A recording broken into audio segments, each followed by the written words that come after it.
안녕하세요. 40대의 여자 인사드립니다. 저는 30대 초부터 40대 초까지 남편과 결혼 생활을 잘 하고 있었던 사람인데요. 하지만 돌을 지나친 시어머니의 아들 사랑으로 인해 이번에 돌싱으로 돌아왔어요. 사람이 어쩜 그렇게 아들만 챙길 수 있는지 며느리였던 저는 거의 찬밥 침새나 다름이 없었거든요. 억울하긴 해도 옛날 분이시니 이해를 해야 했지만 그게 도를 지나치기도 했고 나중에는 남편마저 저를 뒤통수 치기 시작했어요. 그동안 겪은 수모를 이야기하면 시간이 부족할 정도로 많지만 간단하게 추려서 이야기를 해드릴게요. 사실 결혼 생활이라는 게 두 사람만 만나는 것이 아니라 가정과 가정의 만남이라고 볼 수 있는데요. 혹시라도 저처럼 아들 사랑이 극심한 시어머니로 힘드시다면 제 사연에 집중해 주셨으면 좋겠어요. 저도 제가 참으면 될 줄 알았지만 그걸로 끝날 문제가 아니더라고요. 평소 저는 불같은 사랑을 해오던 사람이었는데요. 이 사람이 좋으면 그대로 직진하는 사람이었거든요. 그러다 보니 남편이랑도 연애 기간이 길지 않았어요. 그래서 결혼 자체를 생각해 본 적도 없었고 연애만 꾸준히 해오던 사람이었거든요. 근데 남편을 처음 만났을 때는 딱 제 이상형에 가까운 사람이라서 계속 쫓아다니게 되고 나중에는 고백까지 했는데 남편은 그 당시에 오히려 제 마음이 부담스러웠다고 했어요. 물론 저 같아도 과하게 들이댄다면 부담을 느낄 수도 있을 것 같은데 저도 어느 정도 고백을 해보다가 안 되면 빨리 포기하는 편이거든요. 그러다 보니 이번에도 남편이 안 받아주면 더 이상 앞으로 보이지 말아야겠다는 생각이었는데 마지막으로 남편에게 고백한 날 저를 받아주더라고요. 무작정 직진하는 것도 좋진 않지만 이 사람이다 싶으면 저는 마지막까지 최선을 다하는 편이에요. 저는 빨리 사랑에 빠지는 만큼 씻는 속도도 다른 사람들보다 빠른 편에 속하는데요. 하지만 남편을 만났을 때는 달랐어요. 뭔가 이 사람이랑은 결혼까지 할 것 같다는 생각이 들더라고요. 짧을 줄 알았던 연애 기간이 길어지고 3, 4년 정도 만나면서 이제는 이 사람이 아니면 안 되겠다는 생각이 들었어요. 그래서 저는 제가 먼저 프로포즈를 했는데요. 그 당시 저는 직장을 다니고 있었고 남편은 취중생이었는데 그런 건 제게 결혼을 미룰 사유가 되진 않았거든요. 돈을 제가 벌고 있으니 남편도 취업만 하면 될 거라고 생각하고 있었는데 남편은 오히려 저에게 그런 점이 미안해서 지금은 못하겠다고 이야기를 했어요. 그래도 결혼이라는 게 강요할 수 있는 문제는 아니기 때문에 일단은 남편이 하자는 대로 하고 기다려주기로 했어요. 하지만 시간이 지나도 남편이 취업이 잘 되지 않았고 결혼을 계속 미루기에는 제 시간이 너무 아까웠어요. 그러다가 결혼을 안 할 수도 있는 거잖아요. 어떻게 생각을 하실지는 모르겠지만 결혼하고 싶은 사람과 그렇지 않은 사람의 만남에서는 시간 싸움이라고 생각해요. 그래서 이번에는 남편에게 직격탄으로 이야기했죠. 솔직히 지금까지 기다린 시간도 있고 난 올해 결혼했으면 좋겠는데 그게 어렵다면 우리 관계 다시 생각해보자. 이번에 서류 발표만 나면 될 것 같은데 결혼을 그렇게 서두르는 이유가 있어? 당신과 미래를 그려가는 사람인데 당연히 결혼하고 싶지 않겠어? 당신의 미래를 그렸을 때 내가 없으면 이 관계 정리하는 게 나에 대한 배려야. 하지만 나는 지금 이 관계도 좋다고 생각해. 꼭 결혼만이 답이 아니잖아. 법적 보호자도 될 수 없고 연애만 하기에는 우리 나이도 적은 편이 아니잖아. 나도 좀 더 생각해 볼 테니까 이번에는 진지하게 생각해 줬으면 좋겠어. 그렇게 연애 시절에 남편과 이야기를 나누었고 이때를 놓치면 안 된다고 생각했는지 그 다음 달에 저에게 프로포즈를 했어요. 당연히 날아갈 듯이 기뻤고 그 사람과 함께라면 돈을 적게 벌든 많이 벌든 상관도 없었고 잘 살기만 했으면 좋겠다는 생각뿐이었거든요. 아마 이건 제가 충분히 남편을 책임질 수 있다고 생각해서 가능했던 일 같기도 해요. 벌이도 벌이지만 직장을 다니면서 하고 있던 사업이 그만큼 커지고 있던 차였거든요. 남편은 이 사실을 나중에 알았지만 그냥 제 벌이가 많다는 것만 알고 있었어요. 그렇게 결혼 준비를 시작했고 당시 모아둔 돈이 없었던 남편은 어머님께서 지원해주신 3천만 원을 들고 왔어요. 저는 어느 정도 여윳돈을 모아두었기 때문에 아파트 한 채를 하기로 했는데요. 문제는 제가 처음으로 시어머니께 인사를 드리러 간 날 생겼어요. 어머님, 음식이 입맛에 안 맞으세요? 예, 여기는 음식 가짓수가 생각보다 없구나. 비싼 곳이라서 기대했는데 아쉽구나. 아, 죄송해요. 다음부터는 더 신경 써볼게요. 그래, 결혼은 언제쯤 생각한다고? 올해 12월에 올리려고 해요. 어머니께서 3천만 원 지원해 주신다고 들었어요. 그래서 제가 지금 살고 있는 제 명의 아파트에서 혼수하고 결혼식 비용으로 쓰면 될 것 같아요. 뭐? 집에 와서 우리의 기를 얼마나 죽이려고 그래? 어머니, 그게 무슨 말씀이세요? 기를 죽이다뇨. 그렇다고 저희가 길바닥에서 신혼생활을 할 수는 없잖아요. 이게 어디서 꼬박꼬박 말대꾸야. 집은 우리 집에서 시작하면 되지. 뭘 다시 구하니? 시어머니가 하시는 말씀을 듣고 황당할 수밖에 없었어요. 아무리 그래도 집을 해가는데 본인 아들의 길을 죽일 그거로 생각하실 줄은 몰랐거든요. 옛날 분이시라는 것은 저도 알고 있었지만 그런 말을 막상 들으니까 기분이 좋지 않더라고요. 당연히 포장 관리는 되지 않았고 남편이 중간에 중재해주긴 했지만 썩 달갑진 않았어요. 그렇다고 이 결혼에 대해서 다시 생각을 해봐야 하나 싶었는데 어른들은 아들 생각하면 그럴 수 있다는 이야기를 들으니 더 이해가 안 갔어요. 돈을 달라고 한 것도 아니고 집을 구해서 결혼하려고 한다는데 본인의 집으로 오지 않는다는 것에 기분이 많이 상해 있으시더라고요. 자기야, 엄마가 한 말은 너무 신경 쓰지 마. 내가 다시 잘 이야기해볼게. 예전부터 나를 너무 아끼셔서 그런 거야. 아무리 그래도 그렇지 말씀이 너무 지나치신 거 아니야? 내가 집 해간다고 당신 무시하는 것도 아닌데. 우리 엄마로서는 아들이 집을 해가야 하는데 준비가 된 게 없으니까 친정에 귀 눌려서 살 거라고 그래서 그 생각하신 것 같아. 잘 모르겠다. 어머님이 계속 저렇게 세게 나오시면 더 힘들어질 것 같은데. 내가 중간 역할 잘 해줄 테니까 당신도 너무 신경 쓰지 마. 결혼을 준비하는 과정에서 삐걱거리긴 했지만 곧이어 어머님께서 저에게 말씀하신 부분에 대해 사과를 먼저 해주셨어요. 뭐 어른의 입장에서는 그렇게 생각할 수도 있겠다 생각으로 그냥 넘어갔어요. 이때 제대로 잡았어야 했는데 나이가 드신 분들이라면 저렇게 생각할 수 있다는 생각으로 넘긴 것을 나중에는 후회하게 되더라고요. 어머님의 사과도 받았지만 남편 스스로 중간에서 잘하겠다고 했으니 그걸 믿었었는데요. 나중에는 일이 터지더라고요. 결혼을 준비하는 과정에서 상견례 때도 혹시 그런 이야기를 하시진 않을까 걱정되었는데 오히려 그때는 예의를 차리시고 제 칭찬을 그렇게 하시더라고요. 심지어 그 식당은 음식이 별로라고 했던 곳인데 굉장히 좋아하셨어요. 다들 식당까지 오시느라 고생 많으셨어요. 고생하셨어요. 음식은 입에 맞으시나요? 이렇게 맛있는 음식은 처음 먹어보네요. 처음에는 음식 메뉴가 별로셨었나 봐요. 다행이네요. 내가 그랬었나? 아휴, 그나저나 지우를 정말 바르게 키우셨네요. 처음 왔을 때와 다른 메뉴를 드셔서 그런 것인지 아니면 일부러 그런 것인지 모르겠지만 상견례 때는 오히려 분위기가 좋았어요. 그래서 저도 딱히 태클을 걸고 싶진 않아서 좋은 분위기 속에서 마무리하게 되었죠.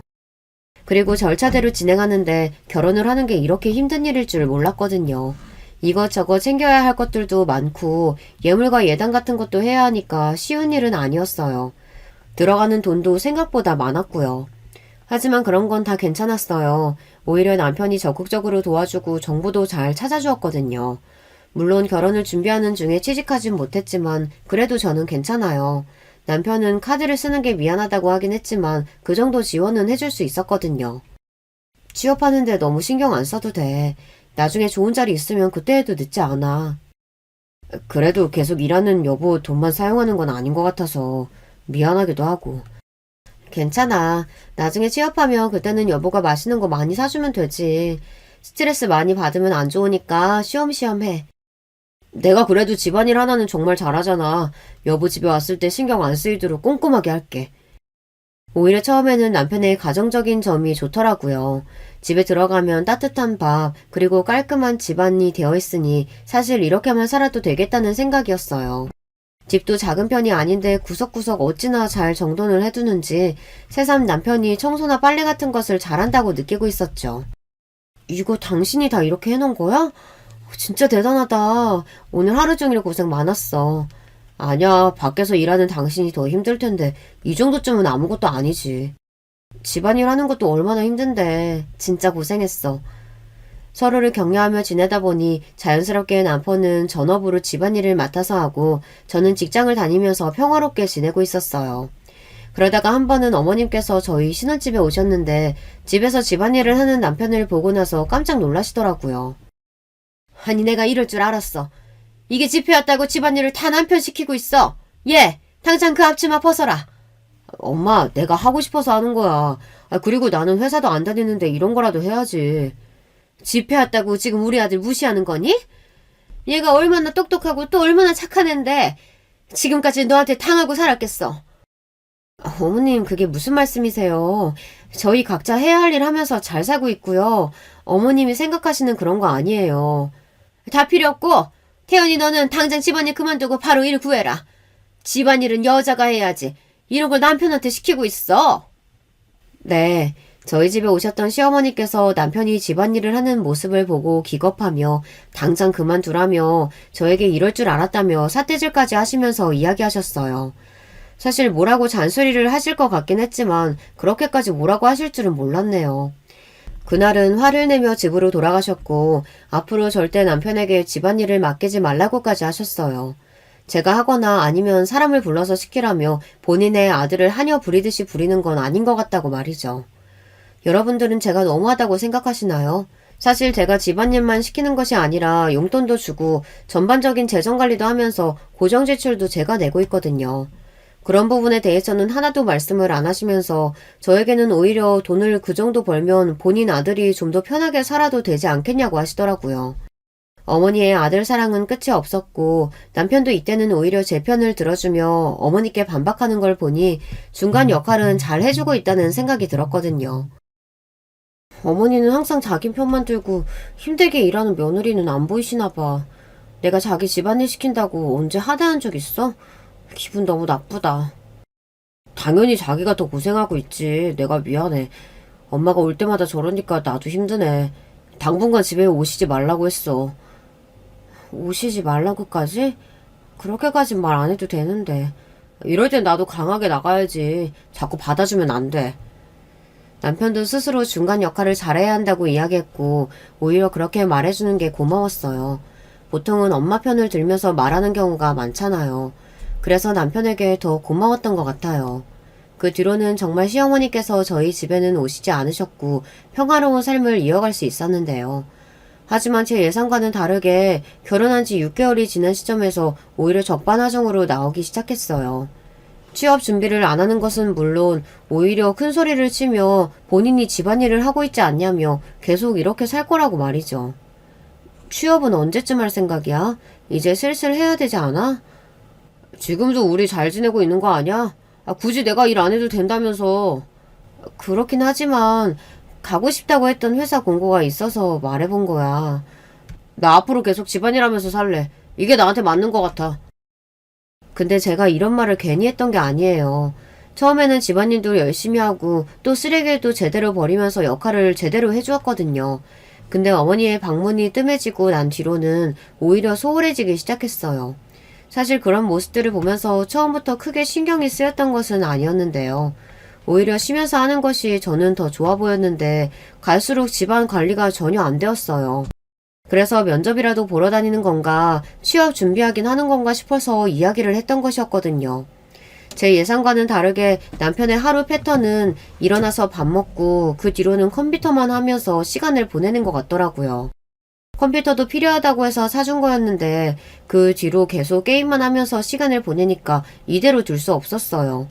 그래서 이야기를 꺼내온 것인데 계속 이렇게 살 거라고 하니까 적어도 집안일은 잘해주라고 이야기하니까 본인을 가정부로만 보는 것이냐며 이야기를 했어요. 갈수록 기가 막힐 수밖에 없는 상황이었는데요. 힘들게 일하고 들어오면 널브러져 있는 설거지와 쓰레기들도 있었어요. 처음에는 이해했죠. 그동안 집안일을 하느라 힘들었을 거라는 생각은 했지만 이건 도가 지나치다는 말밖에 나오지 않았어요. 게다가 갈수록 집은 개판이 되었고 갈수록 남편의 뻔뻔한 행동을 지켜볼 수만은 없었는데요. 집에서 쉬고 있다면 적어도 집안일을 잘 해야 한다고 생각하고 있거든요. 하지만 제 생각과는 다르게 남편은 더욱 심해졌어요. 제가 집에 와서 조금이라도 집안일에 대해 이야기를 하면 그 자리를 피하는 것은 물론 나중에는 본인도 준비하는 게 있는데 어떻게 집안일만 하냐고 이야기를 하더라고요.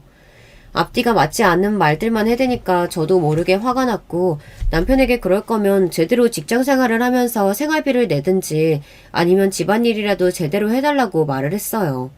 하지만 그 말이 기분 나빴는지 남편은 그 뒤로도 저를 무시하면서 오히려 집안일을 더 만드는 것 같더라고요.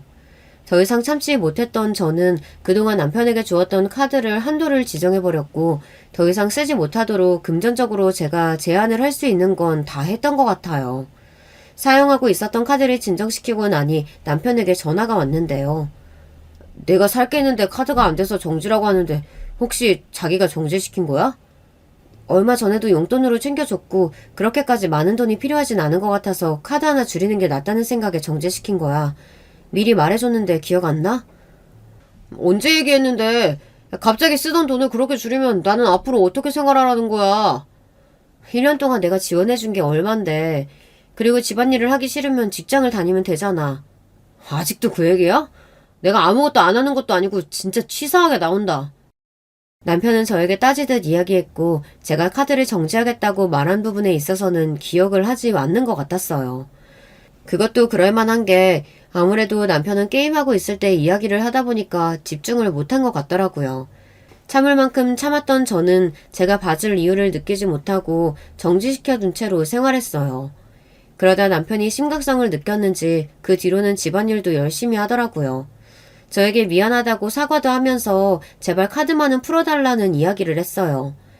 근데 사실 제가 카드를 정지시키려고 했던 이유 중 하나는 남편의 씀씀이 때문이었는데요. 제가 용돈을 안 챙겨주는 게 아니라서 그런지 카드값이 생각보다 많이 나온다고 느껴지더라고요. 이번 달 카드값은 왜 이렇게 많이 나온 거야? 아, 이번 달에 내가 나갈 돈이 꽤 있었어. 미리 말해줄걸. 미안해. 그런 게 있으면 미리 말해줘야지. 한두 푼도 아니던데? 아, 미안. 내가 집에만 있으려니까 답답하기도 해서 그래서 그랬어. 일단은 알겠어. 조금만 줄여서 써줘. 그럴게. 걱정하지 마. 내가 집에만 있는데 뭘 더 쓰겠어. 이번이 끝이야. 카드 명세를 살펴보면 항상 배달 음식을 먹거나 혹은 밖에 나가서 친구들과 시간을 보낼 때도 제 카드를 쓴다는 것을 알게 되었어요. 제가 벌이가 좋다고 해도 매번 배달 음식에 친구들과는 한우를 먹으면서 지내는 남편을 보니 부담이 될 수밖에 없더라고요. 사실 남편이랑 이런저런 대화를 하면서 금전적인 부분에서도 조율을 했던 것이 있었는데 이미 넘어간 지 오래였어요. 쓰다 보면 그럴 수 있다고 생각하고 넘어가다 보니 결국 이런 상황이 벌어지게 된 것인데요. 집에 있는 사람이 돈은 어찌나 많이 필요한지 갈수록 집안일은 소홀히 하고 게임에 빠지는 모습을 보니 한편으로는 이 사람과의 미래가 더 걱정되더라고요. 좋은 대학 나와서 취업을 잘할 수 있을 줄 알았지만 저와 결혼한 뒤로는 취업 활동이 전혀 없었어요. 물론 준비한다고 하고 저에게 이력서를 보여주는 등 자기소개서도 확인받으려고 하는 걸 보니 의지는 있는 것 같았거든요. 하지만 제가 생각했던 것과는 달리 남편은 의지만 있을 뿐 그 뒤로는 무언가를 실천하지는 않았던 것 같아요. 면접도 한두 번 보더니 잘 안 된다면서 오히려 가는 길이 더 스트레스라고 이야기하고 그 다음부터 면접을 안 봤거든요. 스트레스 받는다고 하니까 따로 신경을 쓰지 않았지만 남편이 집안일을 잘해주고 씀씀이만 줄인다면 사실 전업으로 남편이 있어도 괜찮았기 때문에 그때 당시만 해도 큰 문제라고 생각하지 않았어요. 하지만 남편은 제가 예상했던 것과는 다르게 씀씀이도 커지고 점점 갈수록 나태로워지는 게 느껴져서 결국에는 이런 조치를 취한 것이었어요. 시어머니께서도 그동안 집안일을 한다고 이야기를 하시더니 용돈을 받고 생활한다고 말하니 그 뒤로는 그래도 여자가 해야 한다고 하시긴 했지만 남편이 어떻게 얘기했는지 그 뒤로는 별 말씀하시지 않았거든요. 그래서 그때는 시어머니에 대한 스트레스가 그렇게 심하진 않았었는데요. 남편에게서 스트레스가 되는 부분이 생기다 보니 저도 모르게 제가 이러려고 결혼했나 싶더라고요. 보통은 이런 경우가 반대인 일이 많은데 저는 이상하게 남편이 돈을 벌지 못하고 또 씀씀이도 커서 금전적으로 부담을 느낄 수밖에 없었어요. 제가 이런 이야기를 하는 게 자존감을 낮아지게 하지 않을까 싶어서 그동안 참고 있었던 부분이었거든요. 하지만 한 번은 이야기를 해야 할 것 같아서 이번에 말을 했다가 오히려 무시당해서 그 뒤로는 카드를 아예 정지시킨 것이었어요. 남편은 그 사실을 알고 저에게 전화를 했던 것이고요. 처음에는 카드를 정지시켰을 때 오히려 저에게 뭐라고 하면서 자신만만하게 나오더니 나중에는 돈이 떨어지는 게 느껴졌는지 저에게 다시 아부를 떨기 시작했어요. 여보, 내가 정말 반성하면서 살게. 내가 그동안 미쳤었나 봐. 당신 고생하는 거 뻔히 아는데 나도 취업 준비하다 보니까 스트레스 받아서 괜히 여보한테 화풀이 했어. 힘들면 굳이 회사 안 다녀도 된다고 전부터 이야기했잖아. 적어도 집안일 열심히 해주고 식비나 나가는 비용 줄여준다면 전업으로 있어도 상관없어. 하는 일도 잘 되고 있으니까 딱히 걱정할 수준도 아니고. 근데 요즘 들어서 카드 많이 쓰니까 나도 예상치 못한 지출은 피하기 어려워. 앞으로 내가 조심할게. 너무 당연하게 여보 돈을 썼던 것 같아. 미안해. 남편의 진심 어린 사과를 듣고 나서는 실제로 청소를 열심히 하던 대로 돌아가서 전체적으로 집안일을 깔끔하게 하고 있었는데요. 나중에는 요리에도 취미를 붙여서 열심히 요리도 해주더라고요. 이런 모습을 보면 그동안 서운했던 감정들이 싹 사라지는데 문제는 시어머니였어요. 저희 집에 식사하러 오셨을 때 자연스럽게 남편이 물도 떠주고 반찬을 세팅하니까 그때부터 표정이 안 좋으셨어요. 너 아직도 집안일하고 있니? 엄마가 취업하라고 했잖아. 언제까지 남자가 부엌에 어슬렁거리면서 살 거야? 그래도 어떡해. 우리 여보가 힘든데 내가 해줘야지. 얘, 네가 퇴근하고 와서 하면 되지. 하나뿐인 남편을 그렇게 부려먹어도 되는 거니? 우리 아들 이러려고 내가 장가 보낸 거 아니다. 네가 집 해온다고 했을 때부터 알아봤어야 했는데 결국에는 내 아들만 고생하면서 살고 있잖니? 어머니, 저번부터 말씀을 너무 심하게 하시는 것 같은데요. 제가 그렇다고 태우 씨한테 부족하게 해줬던 건 한 번도 없어요. 예전부터 남자는 부엌에 들어오면 안 된다는 이야기 있는데 못 들어봤니? 여자들이 집안일을 해야 가정이 화목한 거야. 남편이 집안일 해도 저희는 행복하게 잘 지내고요. 오히려 취업 때문에 태우 씨가 스트레스 받는 것 같아서 오히려 전업으로 생활해도 된다고 한 거예요. 밖에서 일하고 들어오면 저도 힘들어요, 어머니. 아예 안 도와주는 것도 아니고 분담해서 하고 있어요. 맞아. 내가 하는 건데 왜 엄마가 와서 난리야. 앞으로 얘한테 어떠한 얘기도 하지 마. 내가 좋아서 선택한 일이야. 시어머니 앞에서 제 편을 들어주는 남편에게 고마운 마음도 있었고 한편으로는 제가 그동안 남편에 대해 오해하고 있었다는 생각이 들었어요. 하지만 그 뒤로도 시어머니의 문자나 전화 테레가 이어지면서 생활에 지장이 갈 정도로 힘들어지기 시작했는데요. 매번 연락이 오면 하시는 말씀은 똑같았어요. 본인의 아들은 집안일을 하려고 장가를 보낸 게 아니기 때문에 집안일은 제가 맡아서 해주었으면 한다고 말이죠. 사실 남편이 그동안 저에게 잘못한 부분은 있었지만 다시 제대로 자리를 잡고 남편은 전업으로 저는 일터에서 열심히 생활하다 보니 그 뒤로는 따로 트러블이 날 만한 일이 없었어요. 어머니께서도 이 부분 이해해 주셨으면 좋겠는데 갈수록 더 저에게 스트레스를 주시더라고요. 하지만 이 부분을 어머니께서 한번 포기를 할 만한 일이 있었는데요. 아직도 태훈이가 집안일 하고 있니? 내 말이 말 같지 않은 것 같구나. 어머니, 그렇게 태훈 씨가 집안일 하는 게 싫으시다면 제가 그냥 일을 내려놓고 전업생활 할게요. 잘 다니고 있는 직장을 왜 그만둬? 그럼 달마다 나가는 돈은 어쩌고? 그건 태훈 씨가 이제 알아서 해야 할 문제인 거죠. 가장 역할을 그동안 제가 해왔으니 남편이 이제 하는 게 맞지 않을까요? 저도 이제 쉬면서 집안일 하고 어머님이 원하시는 대로 아들 떠받들면서 살게요. 내가 언제 일까지 그만두고 아들 떠받들면서 살라고 했니? 집안일에 네가 했으면 좋겠다는 거지. 일 때문에 바쁜데 어떻게 세밀하게 신경을 써요. 집안일 하려면 그만두고 잔업하는 게 낫죠. 요즘 애들은 일도 다니고 집안일도 다 한다던데 너는 그게 안 되니? 네, 어머니. 저는 그게 안 될 것 같네요. 한번 시어머니에게 직격탄으로 이야기를 하고 난 뒤에는 더 이상 저에게 무리한 부탁을 하진 않으셨어요. 물론 집에 오셔서 한숨을 쉬시긴 했지만 전처럼 잔소리하는 일이 줄어들어서 좋더라고요.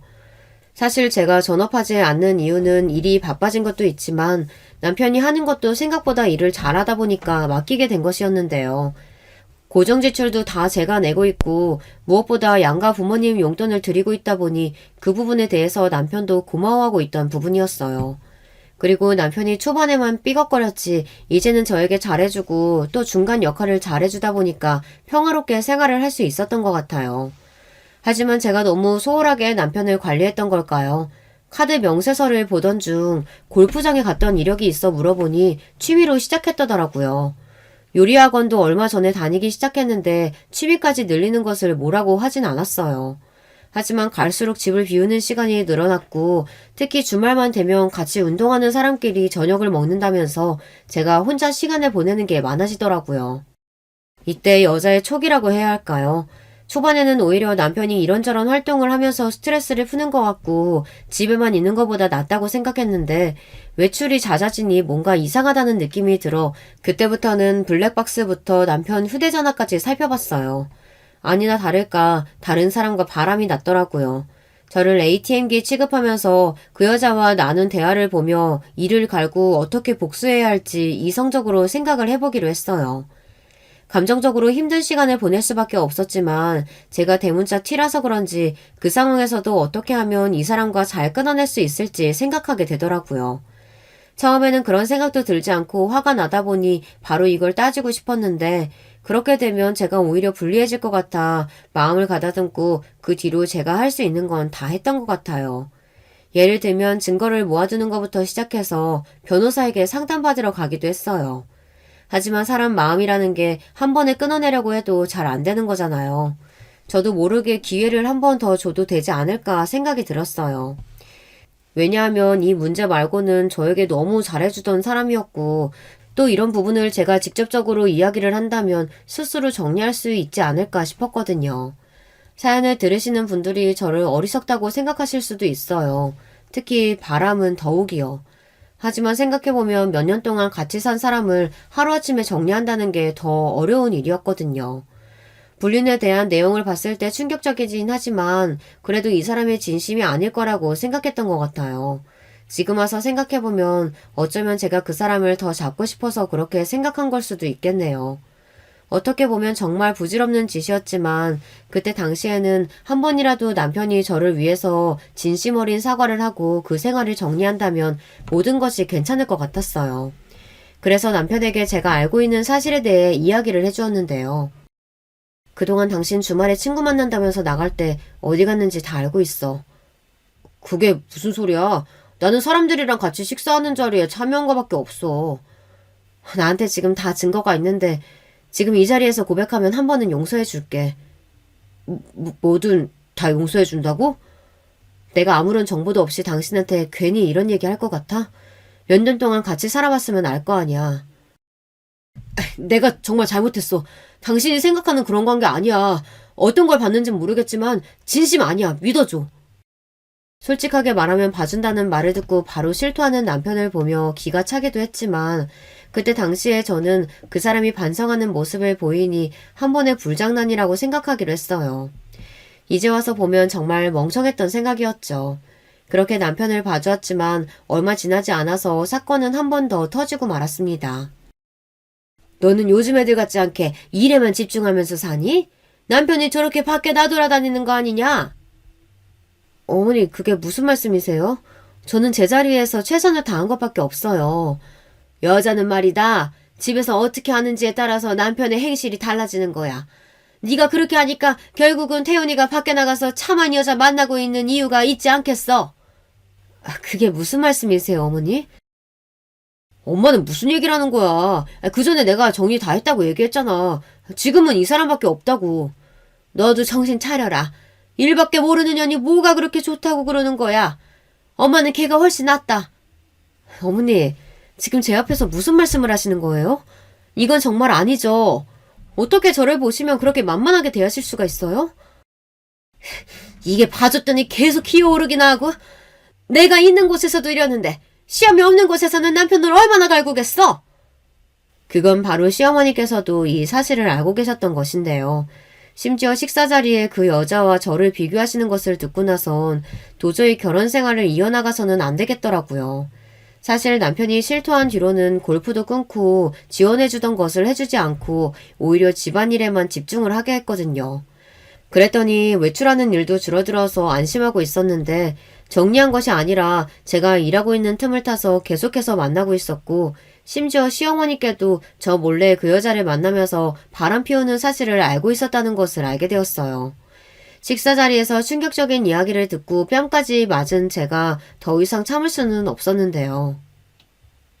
그렇게 귀하시면 품에 안고 사시지 왜 장가를 보내셨어요? 저도 이런 남편 필요 없습니다. 그동안 잘해주고 저를 위해서 열심히 하는 모습 보고 한번 봐줬던 거지. 계속해서 바람피는 놈 제가 왜 데리고 살아야 하죠? 그것도 식충이 같은 놈을? 너 지금 말 다 했니? 식충이라고? 내 아들이 어딜 봐서 식충이야? 너 같은 계집애 때문에 기죽어서 사는데. 태훈아, 당장 이혼해라. 네가 그동안 집안일 했던 거 다 법정에서 보상받고 재산 분할도 제대로 해. 재산 분할을 하라고요? 남편이 기여했던 부분도 없고 무엇보다 저희 혼인신고하지 않고 살고 있는데 그게 가능할 거라고 생각하시는 거예요? 절대 못 주죠. 제가 누구 좋으라고 그런 걸 다 넘겨주겠어요. 엄마, 그만해요. 이게 뭐하는 짓이에요. 자기야, 내 말 들어봐. 나 진짜 다 정리했고 당신밖에 없는 거 알잖아. 둘이서 나를 속였는데 그 말을 내가 어떻게 믿어. 당신도 똑같아. 제발 내 말 좀 들어줘. 당신한테만 진심이었어. 그 사람은 정말 아무것도 아니었다고. 그렇게 자신을 믿어달라는 남편을 뒤로하고 저는 이 결혼 생활의 끝을 봐야겠다는 생각이 들어 바로 정리를 시작했어요. 아무래도 한번 바람피운 사람을 봐준다는 건 맞지 않는 것이기도 하고요. 시어머니께서 저렇게 이야기하시는데 제가 남편을 다시 받아줄 생각이 없어지더라고요. 이미 상처를 받을 대로 받았던 저는 더 이상 관계를 지속할 마음도 사라지니 그때부터는 처음 남편의 불륜을 발견했을 때처럼 냉정하게 상황을 보기 시작했어요. 그 대화를 끝으로 시어머니께서는 황급히 집으로 가셨고 남편은 저에게 계속 빌고 있던 상황이었는데요. 혹시라도 흔들리진 않을까 걱정이 되긴 했지만 오히려 저는 마음을 다잡고 남편을 내칠 수 있었어요. 그동안 내가 줬던 생활비 내놓던가 계속 그렇게 해봐. 난 끝까지 가볼 테니까. 내가 잘못했어. 정리하려고 했단 말이야. 근데 그 여자가 나를 협박하는 바람에 내가 그동안 당신 몰래 잠깐 만났었어. 어떤 약점이길래 내가 정리하라고 했을 때 정리를 못했을까? 바람보다 더 심한 게 있는 거야? 사실 내가 돈을 조금 빌린 것도 있고 조금씩 갚아나가고 있는데 그 여자가 안 만나주면 한꺼번에 돈 이자 쳐서 받을 거라고 하잖아. 도저히 거부할 수가 없었어. 남편의 이야기를 듣고는 저는 더 어이가 없었는데요. 그동안 제가 주는 생활비는 어디다 썼는지 그 여자에게 돈까지 빌렸더라고요. 제가 봤던 대화 내용 중에는 금전적인 부분에 대해서 말을 했던 게 없다 보니 그런 문제가 있을 줄은 꿈에도 몰랐어요.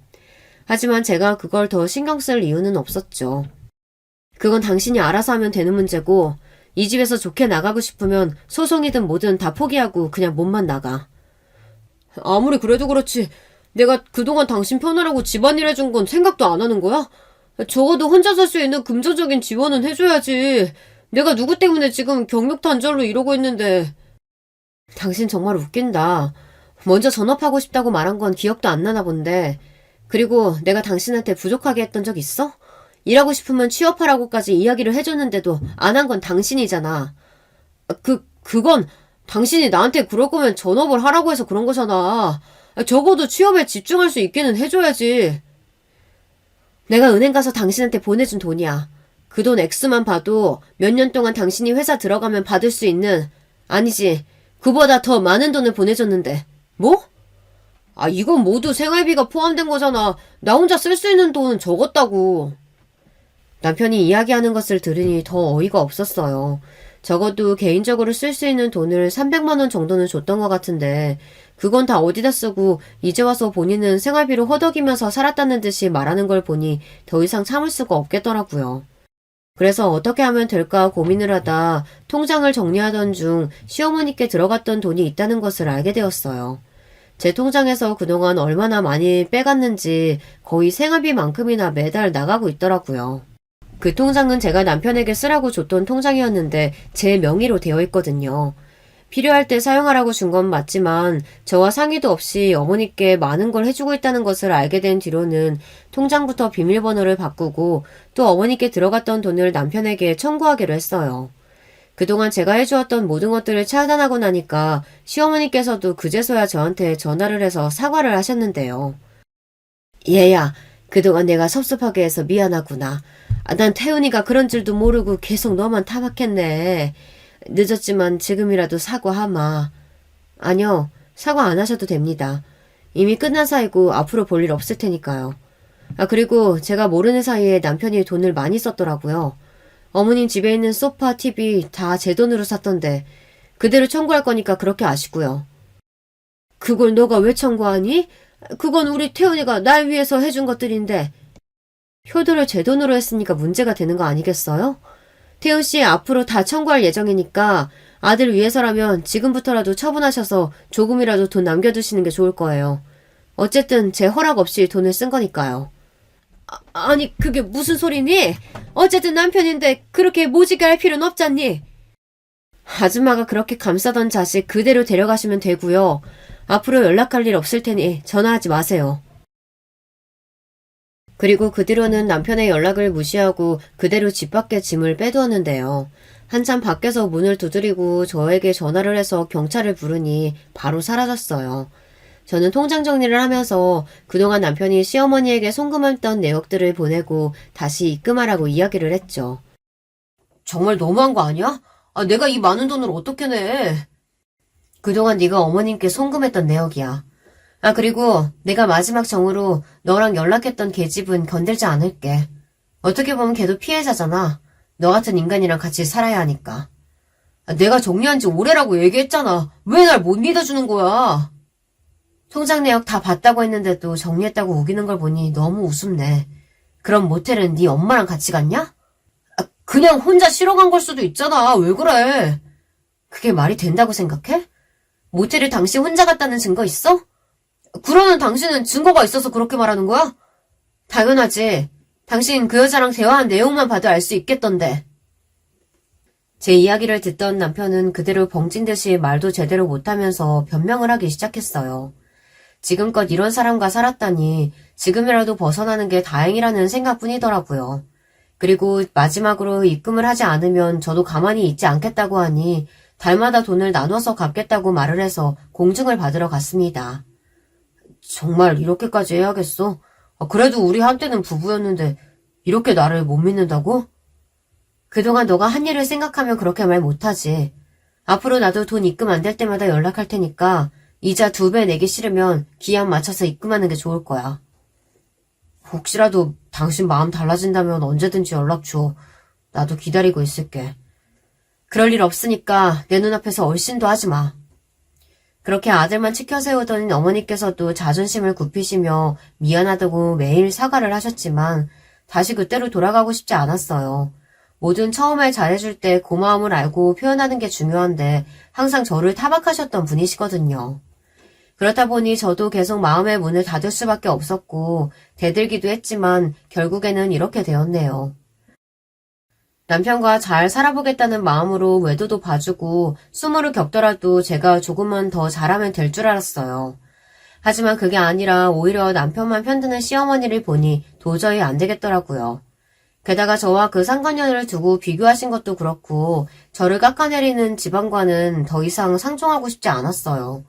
그동안 남편을 보고 버텨왔는데 지금은 오히려 괜히 그랬다는 생각이 먼저 드네요. 또 이런 사실을 알리고 싶진 않았지만 어쩔 수 없이 부모님께도 말씀을 드렸어요. 지금까지 저희 부모님 이야기가 나오지 않았던 이유 중 하나는 아무래도 제가 있었던 일들을 말하는 스타일이 아니기도 했고 종종 가족과 함께 만나는 일에는 남편이 잘하고 있을 때였거든요. 어른들에게는 잘하는 스타일이라서 그런지 부모님께서는 그냥 잘 산다고 생각을 하고 계셨어요. 그래서 제가 이혼 이야기를 꺼냈을 때 많이 놀라시더라고요. 김서방이 바람펴서 이혼하게 됐어요. 그동안 말 못 드려서 죄송해요. 김서방이? 누구랑? 아이고 그동안 네가 먹여 살렸는데 그 은혜를 이렇게 갚는단 말이야? 더 들을 필요 없다. 집 처분하고 너는 본가로 들어와. 정리될 때까지는 무슨 일 있으면 전화하고. 제가 이혼해도 괜찮아요? 당연하지. 내 딸 행복하라고 시킨 결혼인데 그렇게 김서방이 뒤통수 칠 줄은 몰랐다. 그래, 우리한테 너가 더 중요하지. 앞으로도 창창할 텐데 그딴 놈 때문에 시간 허비하지 마라. 사실 아버지께서 결혼한다고 남편을 데려왔을 때 하지 말라고 했던 것이 3가지가 있었거든요.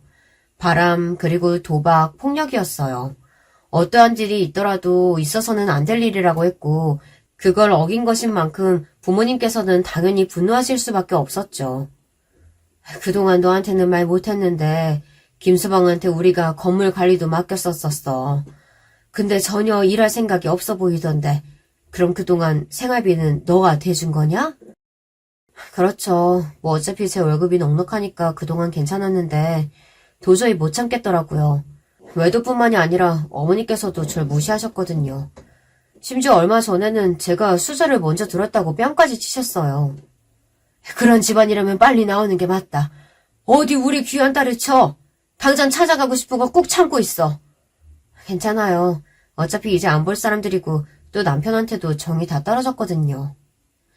그날은 남편에게도 실망할 수밖에 없었던 게 제가 뺨을 맞고 어이가 없어서 바라보고 있으니 저한테 하는 말이 그러게 왜 먼저 수저를 들었냐는 말이었거든요. 결국 나중에는 본인의 엄마 편을 들더니 제가 조금 정색하니까 그제서야 미안하다며 사과를 했어요. 저희 부모님께서도 저를 주지해 주시니까 더 용기를 얻고 이혼을 할 수 있었던 것 같아요. 그대로 남편을 반품시킬 생각을 하니까 시어머니는 얼마나 좋아하실까 기대가 되더라고요. 짐 싸서 나가면 되고 시어머니 댁에 가서 살던 길바닥에서 살던 이제 신경 안 쓸 테니까 앞으로 돈이나 잘 보내. 내가 이 나이 먹고 어머님 집에 어떻게 들어가서 살아. 왜? 그렇게 아끼고 떠받들면서 이야기하시던 분인데 그 정도도 못 해주실까? 아직 늦지 않았어. 제발 다시 한 번만 생각해주면 안 돼? 그동안 너랑 4년 살면서 행복한 적도 있었지만 나한텐 지옥인 시간이 더 많았어. 좋았던 시간으로 돌아갈 때는 이미 놓쳤지. 앞으로 돈이나 잘 보내고 다신 부부로 볼 일 없으니까 미련은 개나 줘. 다행히 남편은 공증을 받은 이후로 꾸준히 돈을 보내고 있어요. 저희가 혼인신고를 했던 사실이 없다 보니 재산 분할에 있어서는 문제가 되지 않았는데요. 이 부분은 저도 재산 분할이 가능할 수 있다고 들어서 살짝 불안하긴 했거든요. 하지만 남편이 기여한 부분 없이 오로지 제 월급만으로 생활을 해왔기 때문에 문제가 되지 않았어요. 집도 저희 집이라 남편에게 자산을 한 푼도 주지 않고 처리할 수 있었어요. 깔끔하게 갈라서고 난 뒤에는 남편이 보내는 원금 이자를 합친 돈으로도 쏠쏠히 용돈이 되고 있고 제가 하던 사업이 잘 되면서 전처럼 일을 많이 하지 않아도 월 수익이 꽤 많아지게 되었어요. 결혼을 유지하고 있었다면 이 돈으로 같이 여행도 다니고 즐거운 시간을 보냈을 텐데 본인의 복을 그대로 차버린 거죠. 이후 어떻게 소식이 들렸는진 모르겠지만 남편은 꾸준히 저에게 후회하고 있다며 돌아와 달라고 이야기를 했지만 저는 그럴 생각이 없었어요. 그 상간녀도 나중에 제 남편과 바람이 난 걸 들켜서 결국 이혼을 당했다더라고요. 오히려 속이 시원하고 갈라서길 잘했다고 생각해요. 그리고 남편을 그렇게 아끼던 시어머니는 길거리에 나앉을 자식을 위해서 본인이 가지고 있었던 집을 내어주셨는데요. 아마 투룸이라 두 사람이 같이 사는 것 같더라고요. 그토록 감싸고 살던 아들과 같이 사니까 어머님은 행복하시겠죠. 저는 그 뒤로 제가 하고 싶었던 거 그리고 사업을 번창하면서 승승장구하고 있어요. 이 모습이 배가 아프겠지만 오히려 더 배가 아팠으면 좋겠다고 생각해서 남편이랑 같이 아는 지인에게 제 소식을 일부러 흘려주고 있는 중이에요. 갈라서고 나니까 오히려 홀가분한 기분으로 다닐 수 있으니 좋네요. 요즘 한번 다녀오는 건 별다른 문제가 되지 않는다고 하는데요. 그래서 저도 또 다른 인연에 대한 가능성을 열어두고 저를 위해서 살려고요. 비교당하는 인생에서 벗어나니까 저도 자존감을 되찾게 되어서 앞으로도 쭉 이렇게 살 거예요. 다시는 그때로 돌아가지 않을 거랍니다. 안녕하세요. 저는 은행에서 일을 하다가 퇴직을 하고 집에서 소소한 취미 생활을 하면서 하루를 보내고 있답니다. 제게는 아들이 둘 있어요. 아이들이 초등학생이 될 때 이혼을 하고 혼자서 키웠죠. 제가 부끄러울 일은 아니지만 아내가 다른 남자와 바람이 나서 이혼장만 던져두고 사라졌어요. 그 전날까지만 하더라도 함께 외식을 하고 가족 사진도 찍고 나름 즐겁게 보냈는데 하루아침 만에 사라졌죠. 그래서 저도 아이들도 초반에는 많이 힘들었어요. 받아들이는 데까지 시간이 많이 걸렸죠. 아마 남은 사람들 중에서 제가 가장 늦게 정신을 차렸을 거예요. 두 아들 녀석들 덕분이죠. 혼자 그것도 남자 혼자서 키워낸다는 것이 쉬운 일은 아니었어요. 특히 둘째 녀석은 어찌나 사고를 많이 치는지 학교에 불려간 게 한두 번은 아니었죠. 둘째가 사춘기가 긴 편이라고 한다면 첫째는 큰 말썽 없이 무난하게 학교를 다녔어요. 둘이 연년생인데 형제들끼리 사이도 좋았어요. 둘째 녀석이 홧김에 집을 뛰쳐나가면 셋째가 데리고 들어오더라고요. 말이 좀 거칠고 행동도 큰 녀석인데 1살 차이 나는 형이 하는 말이라고 하면 두 말 없이 시키는 대로 하기도 했고요. 그런 둘을 보면 누가 봐도 형이고 동생이구나 싶었답니다. 고등학교만 졸업하면 아이들은 다 키웠다고 생각했는데 꼭 그런 것만은 아니었어요. 둘째는 대학을 졸업하기도 전에 덜컥 자신의 아이를 가졌다고 동갑내기 여자애를 집에 인사시키는가 하면 첫째는 비혼주의라고 자기는 평생 결혼하지 않고 살겠다고 선언했거든요. 너무나도 극적인 두 아들 사이에서 한숨만 늘어나는 쪽은 저였죠. 갑자기 진행된 결혼이었지만 작은 며느리는 아들 녀석과는 전혀 달랐어요. 부모님께서 일찍 돌아가셨다고 하더니 애가 어찌나 꼼꼼하고 야무지게 하는지 가끔이지만 왜 아들과 연애를 했는지 모를 정도였어요. 둘째가 들어오고 나서 저의 걱정과 한숨은 많이 줄었죠. 우리 집 새남자들은 작은 며느리라면 꼼짝도 못했거든요. 그 와중에도 제 걱정은 늘 첫째였어요. 비혼주의라는 생각을 가진 게 저와 아내 때문은 아닐까 마음 한구석이 늘 무거웠죠. 첫째도 딱히 부정을 하진 않았어요. 녀석은 자기가 누군가와 함께 살면서 상대방을 믿고 책임져야 한다는 사실 자체가 부담스럽다고 말했죠. 처음엔 저도 선자리를 여기저기 알아봤는데 녀석이 35살이 넘어가면서 마음 한구석에서는 아들의 말대로 포기하고 있어야겠다 싶었죠. 그러던 어느 날 첫째가 저녁 식사 자리에서 폭탄을 하나 던졌어요. 둘째 아들 녀석이 결혼을 하고도 아직 분가를 하지 않아서 함께 살고 있다 보니 저녁 식사 자리가 정신이 없거든요. 둘째는 아들 둘에 늦둥이 딸까지 5 식구였고 거기다 저와 첫째까지 하면 식탁에 총 7명이 둘러앉아 있었어요. 아직 어린 손녀의 애교에 이제는 훌쩍 커버린 손자들의 학교에서 있었던 일까지 다들 밥이 입으로 들어가는지 코로 들어가는지 모르는 그런 식사 자리를 단숨에 조용히 시킬 정도로 큰 폭탄이었어요. 저 결혼하고 싶은 여자가 있습니다. 집에 데려오고 싶어요. 첫째의 한마디에 남은 식구들은 얼음이 된 것처럼 가만히 있었어요.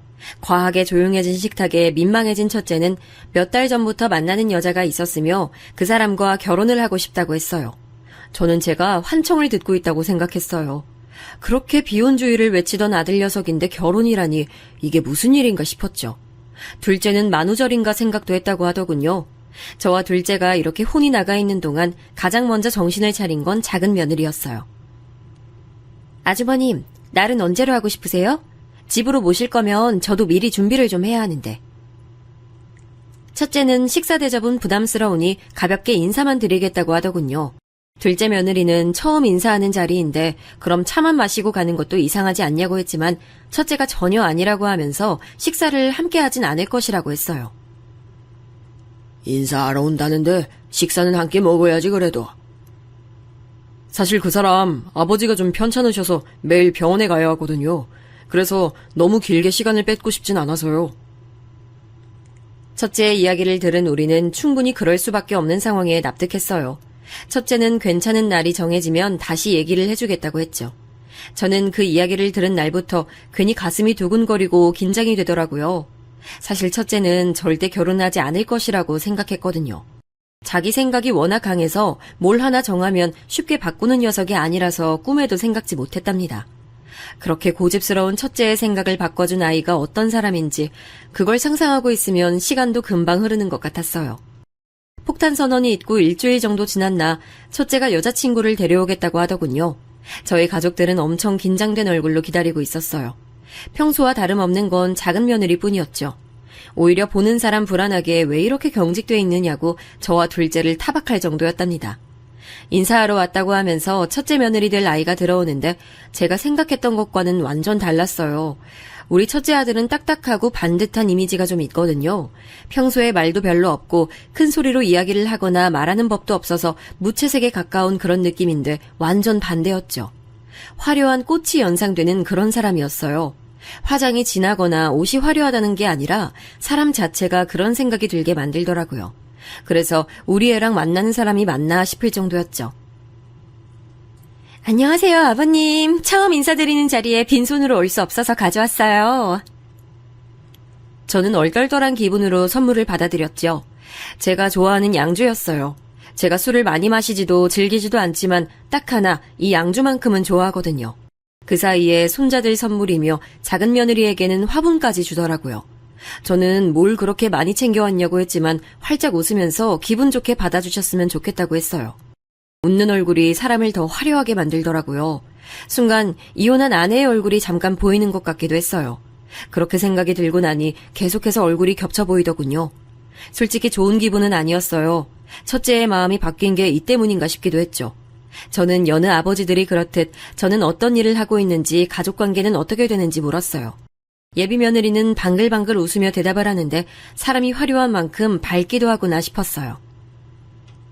우리 큰애랑은 어떻게 만났어요? 아, 카페에서 제가 실수로 정민 씨에게 커피를 엎질렀어요. 그것도 엄청 제대로 말이죠.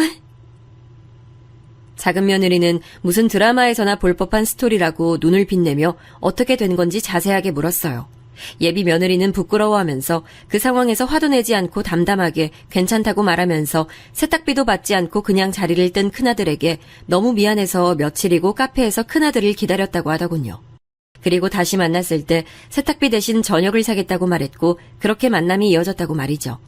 제가 들어도 무슨 영화나 드라마에 나올 법한 만남이더군요. 큰아들은 민망한지 그런 이야기는 그만 물어보라고 하면서 헛기침을 했어요. 예비 며느리는 이런 모습이 다른 사람들과 달라서 자신이 고백을 했다고 둘 사이에 이야기를 해주더군요. 이야기가 계속될수록 안절부절 못하는 큰아들의 모습도 그런 아들을 웃으면서 바라보는 예비 며느리의 모습도 참 인상적이었습니다. 그렇게 첫 만남을 가지고 첫째가 데려다 준다고 나간 뒤 저는 둘째에게 물었어요. 첫인상이 어떻냐고 말이죠. 둘째는 자기 생각이 뭐가 중요하겠느냐고 하더니 잠시 망설이다가 말했죠. 엄마 좀 얼굴이 닮았다기보단 분위기? 웃는 거? 하여튼 그래서 형이 좋아하나 했죠 뭐. 저만 그렇게 생각한 게 아니더라고요. 저는 그동안 엄마 이야기를 특별하게 한 적이 없어서 다 잊고 산다고 생각했는데 아니었나 싶어서 괜히 입안이 씁쓸했죠. 저와 둘째는 이 이야기는 절대 첫째에겐 하지 말자고 약속을 하고는 모르는 척 입을 꾹 다물기로 했어요. 그렇게 인사를 시키고 당장이라도 결혼 준비를 할 것이라고 생각했었는데 첫째가 아무 말을 하지 않더라고요. 오죽하면 중간에 헤어졌나 싶은 생각이 들기도 했죠. 그러던 중 첫째가 결혼 준비를 하려고 한다고 말하더군요. 그러면서 사돈될 분이 몸이 편찮으셔서 상견례 자리엔 나오기가 힘들어 상견례를 생략하고 싶다고 말이죠. 전 아무리 그래도 사돈이 될 분의 얼굴도 모르는 게 말이 되냐고 했지만 첫째 말에도 일리가 있었어요. 친척이 많은 것도 아니라 상견례를 한다고 해도 나올 사람이 없는데 뭐하러 굳이 하느냐고 말이죠. 그럼 결혼 준비는 어떻게 하려고? 그걸 너희 둘이서 다 할 수 있겠어? 나도 그 사람도 결혼식 크게 하는 걸 원하진 않아요. 죄송하지만 그냥 가족들 모시고 조촐하게 소규모로 하려고요. 그래도 신경 써야 할 게 한두 가지가 아니잖아. 당장에 결혼하고 나서 살 집은 어떻게 하려고? 집은 구했어? 첫째는 직장 근처에 작은 오피스텔을 얻었다고 말했어요. 둘이 살기엔 나쁘지 않은 크기였지만 나중에 아이가 태어나면 너무 작을 것 같더라고요. 하지만 아들의 생각은 확고했죠. 전 내키지 않긴 했지만 그래도 결혼은 죽어도 안 한다는 아이가 결혼이라는 말을 입에 올렸다는 것이 고마워 알겠다고만 했어요. 며칠 뒤 저는 첫째와 큰 며느리를 집으로 불렀어요. 결혼 준비에 정신이 없겠지만 그래도 꼭 주고 싶은 것이 있었거든요. 저는 언젠가 첫째가 결혼을 한다고 하면 주려고 모아두었던 통장을 건넸어요. 엄청난 큰 액수가 들어있진 않았지만 아이들 둘이 결혼하는데 예물값이라도 했으면 하는 마음이었죠. 큰 며느리는 한사코 괜찮다고 자기들끼리 할 수 있다고 사양했어요. 하지만 부모 마음은 또 그게 아니잖아요. 받아둬라. 내가 같이 다니면서 봐줄 수 있는 것도 아니고 그냥 너희들끼리 꼭 필요하다 싶은 곳에 잘 썼으면 좋겠다. 감사합니다, 아버님. 정말 아껴서 잘 살게요. 정말 감사드려요. 큰며느리의 거듭된 감사 인사에 손살에 치면서도 내심 아이들에게 도움이 된 것 같아 기분이 좋았습니다. 결혼식은 정말 조촐하게 치렀습니다. 하객들이라고 하기도 민망할 정도로 가족 친지들만 모였죠. 저는 그날 사돈을 처음 만났어요. 많이 편찮으신 모양인지 휠체어를 타고 나오셨더라고요. 딸의 웨딩드레스 입은 모습이라도 보고 싶어서 잠깐 나왔다고 말씀하시는데 코끝이 찡해지더군요. 왜 첫째가 상견례를 생략하자고 했는지 이해가 됐어요. 사돈은 결혼식 끝나기 무섭게 창백해진 안색으로 병원으로 먼저 들어가 보겠다고 말했어요. 저는 예쁜 딸을 며느리로 맞이할 수 있어서 고맙다는 말을 전하고 그대로 헤어졌죠. 첫째까지 결혼을 시키고 나니 이제 진짜 제가 할 일은 아무것도 없구나 싶었어요. 진지하게 고향으로 내려갈까 생각도 들었죠. 이미 가진 재산이라곤 어느 정도 정리했고 제 손에 남은 것이라곤 고향의 작은 땅과 집이 전부였죠. 자식들 자리 잡으면 고향에 내려가 그 땅에 농사를 지으며 살아볼까 하는 생각으로 남겨뒀거든요. 하지만 늦둥이 손녀 재롱 구경하는 재미에 금방 그런 생각도 사라지더군요. 첫째가 결혼해 분가를 난 이후 매주 주말만 되면 집으로 찾아왔어요. 맛있는 요리를 배웠다고 하면서 작은 며느리까지 주방엔 얼씬도 못하게 하고는 혼자서 저녁을 준비했죠. 처음엔 살짝 불안하기도 했어요. 요리와 전혀 관계없는 사람의 얼굴을 하고 있었으니까요. 그래서 손맛이 좋다는 첫째 아들의 말에도 콩깍지가 쓰여서 저런다고 할 정도였죠. 그런데 정말 맛깔스럽게 잘하더라고요. 레시피를 보고했다는데 수준급이다 싶었죠. 작은 며느리도 정말 못하는 게 없는 아이인데 큰 며느리도 마찬가지더라고요. 덕분에 제 입만 호강이었죠. 그뿐만이 아니었습니다. 직장의 지인에게서 구했다고 유명한 도예 작가의 전시회 티켓을 가져와서는 함께 가자고 권해주기도 했죠. 제 유일한 취미가 도예를 배우는 것이었거든요. 전시회에 가서도 계속 제 팔짱을 끼고는 전시물에 대해서 물어보더라고요. 도예에 관심이 있는 것은 아닐까 싶을 정도로 말이죠. 전시회장에서 도예 교실을 함께 다니는 사람들을 몇 명 만났는데 다들 딸이 있었느냐고 놀랄 정도였어요. 도대체 무슨 복을 그렇게 타고났어? 작은 며느리도 그렇게 아버지 아버지 부르면서 따라다니지만 이제는 큰 며느리까지. 야, 부럽네, 부러워. 괜히 어깨가 으쓱하고 기분이 좋더라고요. 그런 제 모습을 눈치챘는지 큰 며느리가 평소보다 더 화사하게 웃으면서 다 아버님이 잘해주셔서 그렇다고 저를 치켜 세워주더라고요. 저는 지인들의 부러움을 한 몸에 받으면서 전시회를 구경하고 나왔죠. 집에 들어오니 작은 며느리가 잘 다녀오셨냐고 하면서 저녁 준비에 한창이었죠. 얼마 전 TV에서 나오는 잡채를 빤히 보고 있는 모습을 봤다고 하면서 잡채를 하고 있더라고요. 그걸 또 언제 봤느냐고 물었지만 작은 며느리는 배시시 웃으면서 맛은 장담 못한다고 하더라고요. 식탁에 앉아서 식구들을 보는데 이런 게 행복이지 뭐가 행복이겠는가 싶은 생각이 들었네요. 큰 며느리는 누구하고도 쉽게 이야기를 할 수 있었어요. 몇 번 만나지도 않았는데 동네 어른들이 다 저희 집 큰 며느리를 알더군요. 시장에 갔는데 다들 제게 큰 며느리가 싹싹하고 예의도 바르다고 칭찬 일색이셨죠. 주말이 되면 낮부터 며느리들이랑 시장을 함께 가는데 양옆에 애들이 제 팔짱을 끼고 가면 다들 무슨 복이냐고 부러워하는 사람들이 많았어요. 한 번은 작은 며느리 부탁으로 반찬 가게에 간 적이 있었는데 사장님께서 큰 며느리가 반찬 사러 와서는 자꾸 자기 재산인 레시피를 알려달라고 한다고, 이런 게 다 가져가면 자기 장사 어떻게 하느냐고 웃으면서 한 소리 하더라고요. 알고 봤더니 제가 잘 먹는 반찬을 직접 해보고 싶은데 인터넷 레시피로는 별로였다고 가게까지 찾아가서 딱 하나만 가르쳐 주실 수 없냐고 물었더라고요. 가게 일을 돕겠다고 나서면서 물어보는 통에 거절도 못했다고 하는데 괜히 얼굴이 붉어지면서 민망한데 그게 또 그거대로 기분이 좋았어요. 그렇게 몇 달은 정말 재밌게 지냈어요. 큰 며느리도 작은 며느리도 의외로 둘이 잘 맞춰 지내더라고요. 저는 전혀 다른 성향이라고 생각했거든요. 내심 다행이다 싶었죠. 거기다 사돈도 많이 좋아지셨다고 하니 이렇게 좋을 수가 없더라고요. 그래서 식구들과 경주 펜션을 빌려서 놀다 오기도 했고 손자들이 하도 캠핑 노래를 불러서 캠핑장에도 다녀왔죠. 큰 며느리는 아이들하고도 잘 지냈는데 손주 녀석들이 큰엄마와는 이야기가 잘 통한다고 엄청 좋아하더라고요. 작은 며느리가 섭섭하다고 제게 말할 정도였죠. 그런 저희 집 분위기가 조금씩 달라지기 시작한 것은 큰 며느리가 찾아오는 빈도가 줄어들면서부터였어요. 일주일에 몇 번이고 오던 아이가 이제는 주말에 얼굴 보기도 힘들었죠.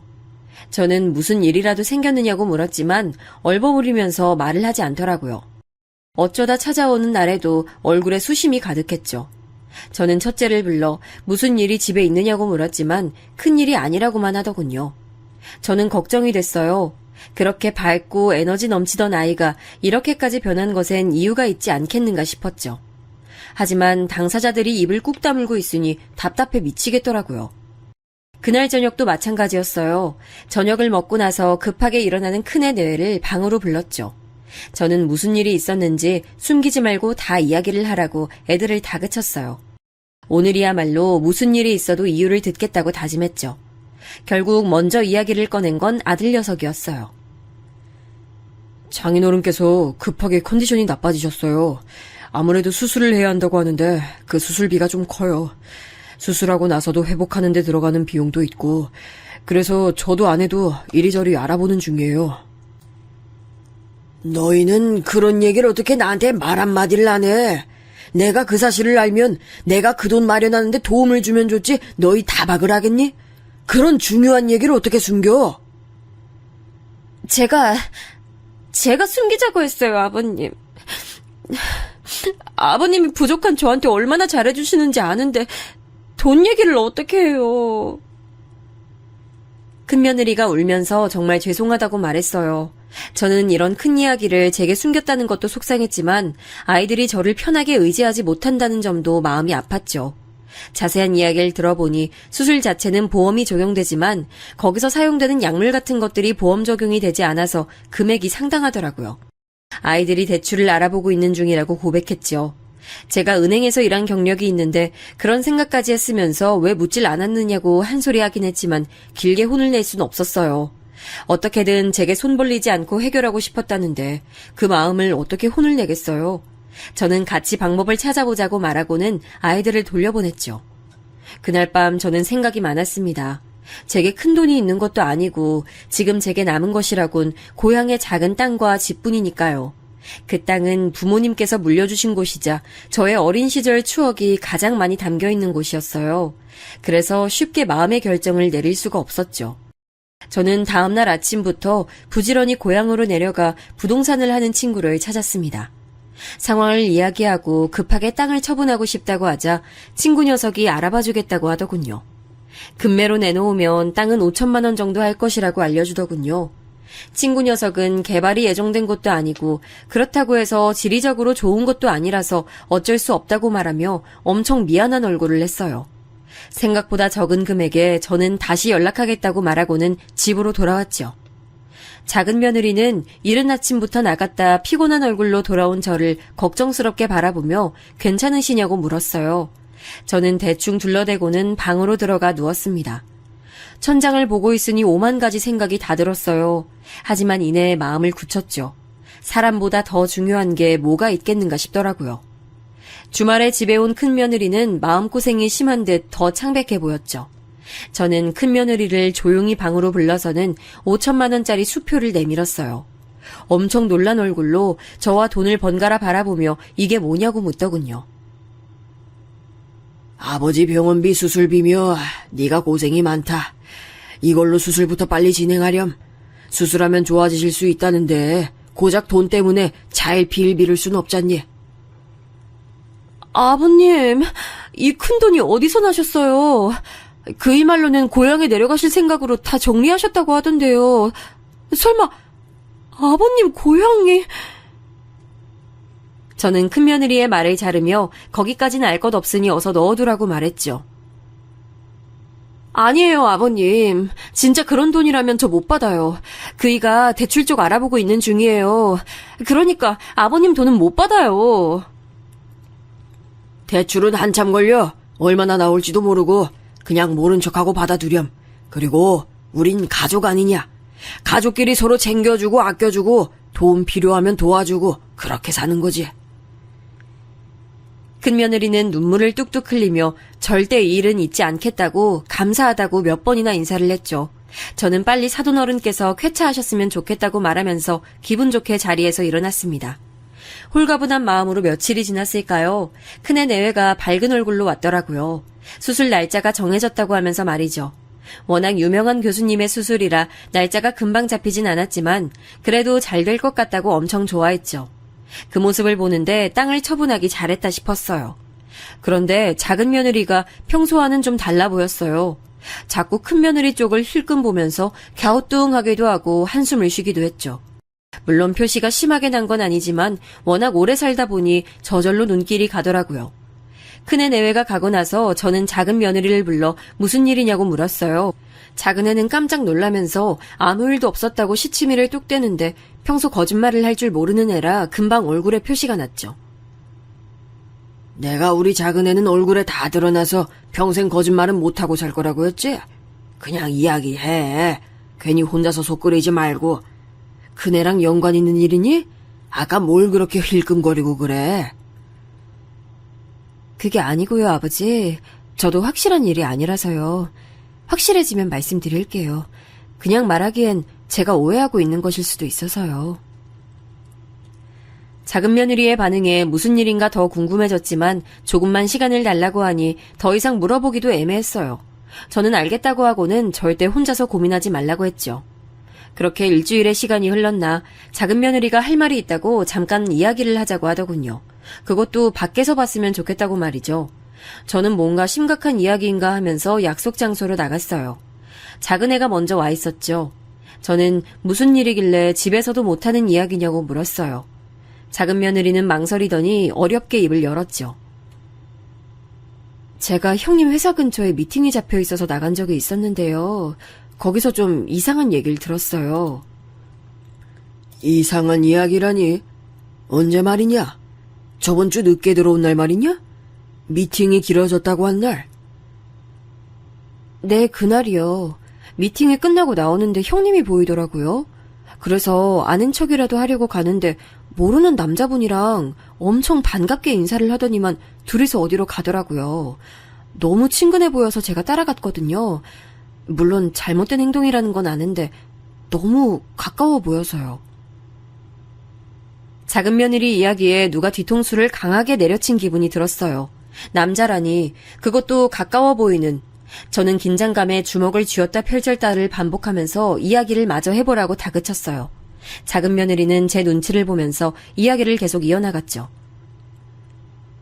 두 사람이 차를 타고 사라지길래 저도 부랴부랴 쫓아갔는데 어느 호텔 앞에서 내리더라고요. 급하게 따라가긴 했는데 찾질 못했어요. 혹시 라운지에 있나 싶어서 찾아봤는데 없더라고요. 설마 하는 마음에 호텔 앞에서 기다렸는데 3시간 정도 지나서 두 사람이 다시 나오더라고요. 저는 입안이 바싹 말라오는 게 느껴졌어요. 바람이라니, 대낮에 호텔이라니. 저는 앞에 있던 물잔에 물을 단숨에 비우고는 물을 더 달라고 말했죠. 작은 며느리는 고개만 숙이고는 마시지도 않은 커피를 이리저리 휘젓고 있었어요. 저는 그 뒤로 이야기를 물었죠. 호텔에서 나와서는 각자 갈 길 가는 바람에 더 이상은 볼 수 없었어요. 그런데 어제 제가 또 두 사람을 영화관에서 봤거든요. 둘이 서로 팔짱 끼고 나오는데 아무리 봐도 이상해서 아버지, 이런 말씀 드려서 죄송해요. 작은 며느리는 무슨 죄인이라도 되는 듯이 앉아 있었죠. 저는 네가 무슨 잘못이냐고 말해야 한다는 것을 머리론 알고 있었지만 좀처럼 입이 열리지 않았어요. 한참을 그렇게 앉아 있었죠. 정신 차려보니 작은 며느리가 제 손을 잡고 토닥이고 있더군요. 괜찮냐고 묻는 말에 저는 그제야 정신을 차리고 말했어요. 네가 미안하긴 뭐가, 네 잘못이 뭐가 있다고. 혹시나 모르니까 다른 사람들한테 말하지 말고 내가 알아보마. 마음 많이 쓰였을 텐데 고생했다. 저는 그렇게 작은 며느리와 비밀을 만들고는 집으로 돌아왔죠. 집에 돌아와서도 저는 생각을 멈출 수가 없었어요. 2번이나 근데 잘못 본 것은 아닐 테고 사돈어인데 영화관이나 호텔은 또 무슨 소린가. 12번을 생각해도 이해가 되지 않았죠. 마음으론 큰 며느리를 당장에 불러서 확인하고 싶었지만 증거가 따로 있는 것도 아니고 오로지 작은 며느리가 본 게 전부라는데 따져 묻기도 애매했죠. 저는 그렇게 꼴딱 날밤을 새고는 다음날 마음을 굳게 먹고 큰 며느리가 다니는 회사 앞으로 갔어요. 주변에 큰 공원이 있더라고요. 건물이 잘 보이는 곳에 자리를 잡고 앉았죠. 큰 며느리 모습도 보였죠. 갑자기 전화벨 소리가 울리고 큰 며느리가 제 쪽으로 걸어왔어요. 저는 큰 며느리가 절 봤는지 알고 깜짝 놀랐지만 얼마 떨어지지 않은 벤치에 앉아서 전화를 받았어요. 제게 완전히 등을 보인 상태였죠. 저는 긴장으로 흥건해진 손바닥을 바지에 닦고는 귀를 쫑긋 세웠습니다.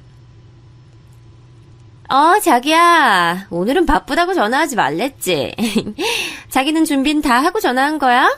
비행기표랑 여권은?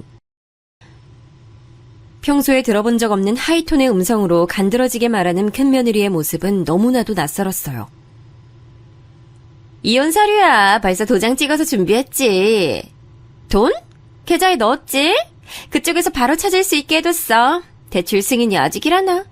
은행 다녔다는 영감탱이 연줄 좀 쓰면 될 텐데 하여튼 고리타분해. 진짜 내가 이번 건 크게 한탕할 생각에 참았지. 안 그랬으면 벌써 날랐어. 아무래도 은행 다녔다는 영감탱이는 저를 칭하는 말 같았죠.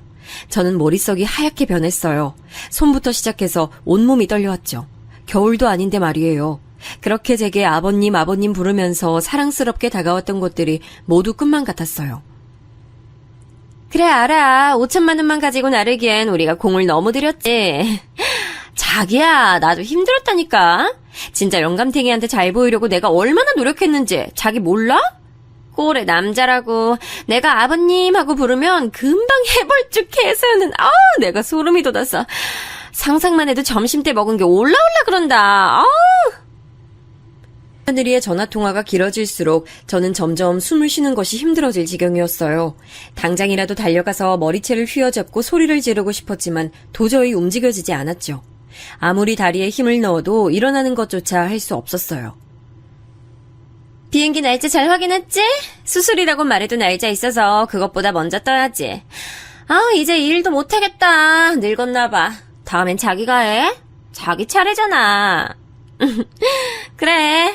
알아. 나도 사랑해. 나중에. 끊어. 큰며느리는 늦었다는 동료의 부름에 급히 일어나더니 종종 걸음으로 공원을 빠져나갔어요. 저는 그 자리에 앉아 그 모습을 끝까지 보고 있을 수밖에 없었죠. 어떻게 집에 들어왔는지 기억도 나지 않았어요. 분명 운전을 하긴 했는데 정신 차려보니 제 방이더군요. 텅 빈 집 안에서 혼자 한참을 울었습니다. 바보같이 저런 꽃뱀한테 걸려버린 우리 큰아들 인생도, 그리고 세상 풍파 다 맞고 살아왔다 생각했는데 홀라당 속아 넘어간 제 인생도 답답했죠. 집안에 제 울음소리가 울렸어요. 그렇게 있다 보니 현관소리와 함께 작은 며느리가 퇴근해서 들어오는 소리가 들렸습니다. 저는 급하게 눈물을 닦고 누웠어요. 저는 두 눈을 질끈 감고 숨만 내쉬고 있었죠. 작은 며느리는 제가 잠든 것이라 생각하고 살짝 들어왔다가 나가더군요. 저는 이 일을 어디서부터 어떻게 정리해야 하나 고민이 됐어요. 방금 전화를 녹음이라도 해둘 것을 상상도 못했던 전개에 가만히 있던 것이 후회가 됐죠. 저는 우선 큰아들에게 전화를 걸었어요. 아버지, 무슨 일이세요, 이 시간에? 너 대출 받는다고 하던데 어디 은행이냐? 큰아들은 허둥거리며 대출 이야기는 어떻게 아셨냐고 물었죠. 마음이 급한 저는 그런 건 묻지 말고 당장에 어느 은행인지 이야기하라고 했죠. 큰아들은 제가 대출 심사를 도와줄 것이라 생각했는지 곧 승인이 날 것이라며 괜찮다고 하더군요. 저는 언성을 높이며 당장 이야기하라고 했죠. 아버지 왜 그러세요? 무슨 일 있으세요? 대출 신청한 은행은 왜 자꾸 물어보세요? 잔말 말고 빨리 말해. 아니다, 됐다. 네가 말 안 한다고 내가 못 알아낼 성 싶으냐? 금방이라도 전화를 끊을 것 같았는지 큰아들이 급하게 저를 말리고는 은행을 알려주더군요. 딱 제가 일했던 곳이었어요. 저는 알겠다고 말하고는 함께 일하던 동기에게 전화를 걸었어요. 그 집 아들이 은행에 다니고 있다는 것이 생각났죠. 동기는 갑자기 전화해서는 제 아들의 대출 승인을 좀 미뤄달라 부탁하는 제 말에 순순히 그렇게 이야기하겠다고 하더군요. 왜 그러냐고 물어보면 뭐라고 해야 하나 고민했는데 아무것도 묻지 않아줘서 너무 고맙더라고요. 그렇게 우선 대출을 연기하고는 둘째 아들 내외를 방으로 불렀습니다. 그리고 작은 며느리가 봤다는 사실을 전했어요. 작은 아들은 바로 눈이 뒤집혀서는 바람이 무슨 소리냐고 작은 며느리를 들들 볶더군요. 야, 너 이게 무슨 소리냐? 뭘 봤다고? 나한텐 왜 말 안 했는데, 너 이러는데 너한테 무슨 의도를 해? 가서 사고치면 누가 수습하라고? 둘 다 그만해. 그리고 작은 애가 뭔 잘못이 있다고 그렇게 볼까? 내가 말하지 말라고 했다. 그러면서 저는 둘에게 오늘 낮에 직접 들었던 내용을 빠짐없이 말했어요. 작은 아들 내외는 입을 떡하니 벌리고는 한동안 반응이 없었죠. 그렇게 괄괄하고 다혈질인 작은 아들까지도 반응이 없을 정도였으니까요. 저 역시 같은 일을 겪었기에 저는 가만히 둘을 기다렸습니다. 곧 작은 아들이 벌떡 자리에서 일어나더니 다 죽여버리겠다며 밖으로 나가려 하더군요. 저와 작은 며느리는 급하게 붙들어 그렇게 해서는 아무것도 해결되지 않는다고 말했어요. 워낙 어렸을 때부터 다양한 운동을 한 녀석이라 저희 둘의 힘으로도 역부족이었죠. 야, 네가 지금 가서 엎어버린다고 도움이 될 것 같아? 정신 안 차려? 아버지 보시는데 맞을래?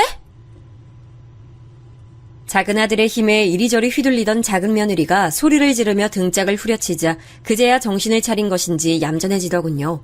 힘이 빠진 제가 휘청거리자 작은 며느리가 깜짝 놀라며 저를 부축했어요. 작은 아들도 놀랐는지 죄송하다고 하면서 다시 자리에 앉더군요. 명확한 증거도 없이 고작 내가 들었다는 말로 해결될 일은 아니라는 것쯤은 너도 알겠지. 경찰에 가서 이야기를 하려고 해도 너희 형한테 말하려고 해도 증거가 있어야지. 그래서 말인데, 둘째야, 네 놈 친구 중에서 흥신소인가 뭔가 하는 애 있다고 하지 않았니? 그 녀석하고 연락하고 지내지? 아, 형탁이요? 네, 아직 연락하고 있어요. 물어볼까요? 뒤 좀 캐달라고? 사실 여부만 좀 확인해달라고 그래. 사돈이란 사람이 병원에 입원해 있는지부터, 그리고 작은 애가 봤다는 남자랑 너희 형수도 비행기 끊었다는데 그것도 맞는지 가능하면 알아봐달라고 하고. 저는 작은 아들 내외에게 무슨 일이 있어도 큰애 앞에서 내색하지 말라고 못을 박았어요. 물론 당사자 앞에서 화가 나더라도 무슨 일이 있어도 참아야 한다고 신신당부를 했죠. 작은 아들은 씩씩거리면서 어떻게 그럴 수 있느냐고 했지만 그렇게 못하겠거든 어디 한동안 나가 있으라고 했죠. 아버진 되세요? 얼굴 보고 밥이 넘어가시겠냐고요. 전 못해요. 지금 당장이라도 가서 두 인간들 목이라도 비틀어버리고 싶은 심정이에요. 그만해. 아버님이 괜찮아서 하시는 말씀 아니잖아. 그 정도도 몰라? 어떻게든 그것들 잡아서 족치고 싶은데 증거가 없어서 이렇게 참고 또 참으시잖아. 그러니까 당장 형탁이 오빠한테 전화해서 빨리 움직이라고 해. 우리가 증거를 잡아야 그것들 교도소에 집어넣지. 저는 작은 아들에게 대화로 봐서는 이번이 처음이 아닌 것 같다며 자세하게 알아봐달라고 전화라는 말도 빼놓지 않았어요. 그렇게 작은 아들이 형탁이를 만나러 간다고 나갔어요. 다음 날 낮에 큰아들이 전화가 왔더라고요. 대출이 자꾸 승인이 미뤄지는데 혹시 도와줄 수 있느냐고 말이죠. 저는 모르는 척하고 얼마를 넣었기에 그러느냐고 물었어요. 사실 급한 마음에 대출을 연기시켜달라고는 했지 얼마를 넣었는지까지는 구체적으로 묻지 않았거든요. 큰아들은 망설이더니 1억을 넣었다고 하더군요. 전 도대체 그 큰 금액이 어디 필요해서 넣었냐고 물었어요.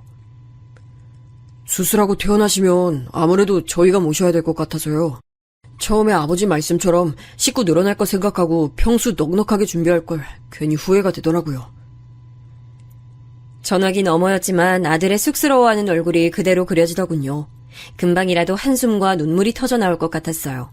저는 침착하게 알아보겠다고만 하고는 전화를 끊었어요. 이 일이 진짜로 밝혀지면 아들이 어떻게 될지 상상조차 할 수 없었어요. 충격받을 모습이 눈앞에 선했죠. 저는 그날 밥을 한 숟갈도 먹지 못했답니다. 사돈 수술 날짜라고 들었던 날이 점점 다가오는데 조사를 부탁한 곳에서는 연락이 없었어요. 점점 초조해졌죠. 작은 며느리는 사람 조사하는 일이 하루 이틀로 끝나겠느냐고 말하며 마음을 편하게 먹어야 한다고 했지만 저는 그게 힘들었어요. 하루가 1년 같았죠.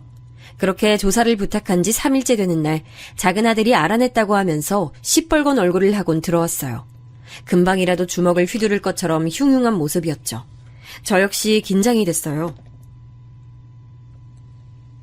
아버지가 생각하신 것 이상으로 쓰레기예요, 이것들. 작은 아들은 결과를 보여주며 형탁이를 통해 알게 된 사실을 설명했어요. 들으면 들을수록 정신이 아득해지더군요. 혹시나 모를 상황을 대비해서 증거가 될 만한 사진도 찍었더군요. 큰며느리와 남자가 호텔을 드나드는 모습, 길에서 진한 스킨십을 나누는 모습까지 꽤 여러 장이 됐죠. 작은 며느리는 자신이 본 그 남자가 맞다고까지 하더군요. 저는 당장 큰아들 내외를 집으로 불렀어요. 큰아들 내외는 갑작스런 호출에 당황한 얼굴을 하고 있었어요. 큰며느리는 제 안색이 나빠 보인다고 말하며 무슨 일이 있으셨냐고 물었어요. 그 가증스러운 얼굴에 소름이 돋았지만 저는 침착하게 대답했어요. 있기야 있었지. 아주 큰일이. 하마터면 크게 상의를 당할 뻔했지. 정민아, 내가 너 대출은 막아뒀다. 그러니 생각도 하지 마. 큰아들은 사기를 당하다니 무슨 소리냐며 그게 자신의 대출과는 무슨 상관이 있냐고 물었어요. 어리둥절해하는 큰아들을 두고 저는 큰며느리 앞으로 사진을 내밀었어요. 아주 다정하게 남자와 있는 사진이었죠. 얼굴색이 단번에 바뀌더군요. 허둥거리며 사진을 주우려는데 큰아들의 행동이 더 빨랐어요. 큰아들은 의문 속 남자의 사진을 바라보더니 이 남자가 누구냐고 물었죠. 큰며느리는 아무 답변도 하지 못하고는 눈을 피했어요. 이 사진으로 놀라면 안 되지. 꽤 오랫동안 알고 지낸 사이던데 그렇게 뻔질나게 만났으면서 언제까지 숨길 수 있을 줄 알았어? 그리고 병원에 입원해 계신다는 사돈, 결혼식 때 만났던 사람이랑 아예 다른 사람이던데. 저는 결혼식 사진과 함께 병원 입원 중이라는 동명의 환자 사진을 보여줬어요. 누가 봐도 확연하게 다른 사람이었죠. 뒤이어 저는 사돈인 줄 알고 만났던 사람의 또 다른 사진을 보여줬어요. 지방 장터에서 분장을 하고 무대에 오는 모습이었죠. 큰아들은 이게 무슨 일이냐고 물었지만 큰며느리는 아랫입술만 깨물면서 초조한 듯 주먹을 꼭 쥐고 있었어요. 내 돈 5천만 원에 대출 받아서 나오는 금액까지 해서 어디 가려고? 비행기 티켓까지 준비했던데 내가 너 이대로 보내줄 것 같아? 우리 아들 인생 이렇게 만들고? 내놔! 당장 내 돈 내놔! 제 언성이 높아지자 큰며느리는 도망이라도 치려는 듯 재빠르게 자리에서 일어났지만 이미 입구를 지키고 있던 둘째 아들에게 막혔죠. 큰아들은 멍한 얼굴로 사진과 큰며느리의 얼굴을 번갈아 바라봤어요. 여보, 이게 뭐야? 이게 다 무슨 소리야? 아버지가 하시는 말씀 다 뭐냐고 말해봐! 네가 직접 말해보라니까? 이거 나! 다 들었으면서 뭘? 간밤에 꿈자리가 사납더니 재수가 없으려니까. 모든 것이 밝혀지자 큰며느리는 바닥에 침을 뱉으며 알아들을 수도 없는 욕을 짓거렸어요. 저는 당장 돈부터 돌려달라고 했죠. 영감님, 돈은 무슨 돈? 내가 뭘 받았는데? 증거 있어? 당신이 나한테 돈 줬다는 증거 있냐고! 큰며느리는 아주 뻔뻔한 얼굴로 자기는 모르는 일이라고 딱 잡아댔지요. 어처구니가 없었어요. 저는 5천만 원짜리 수표를 주지 않았느냐고 말했지만 큰며느리는 오히려 저를 노망난 노인에 취급하면서 눈 하나 깜빡하지 않았어요.